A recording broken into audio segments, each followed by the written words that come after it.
nikmatin model ikan ya. Nih seperti ini ya. Nih ya.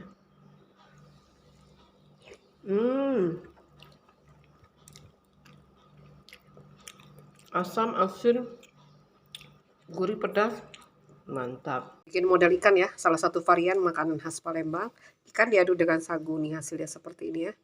Adonan model ikannya ya, yang siap kita bentuk, kita isi dengan tahu seperti ini ya.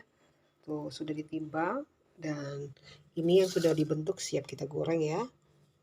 Ini seperti ini. Adonan model ya, kita bentuk seperti ini ya, lalu kita isi dengan tahu ya. Kita bulatkan, ini hasilnya tuh ya.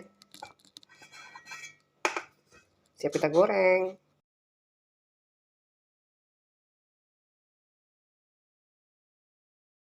Proses penggorengan model ikan ya. Model ikannya sudah matang, siap diangkat.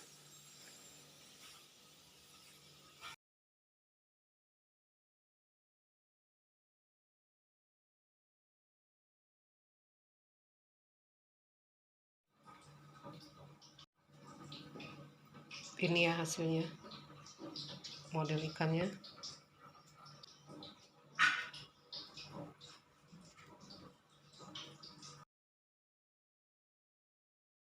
Wah, modelnya ya, segar sekali seperti ini. Ada jamur kuping sedap malam ya, ada bengkuang, daun seledri, dan daun bawang. Tuh dibuat dari kaldu udang ya.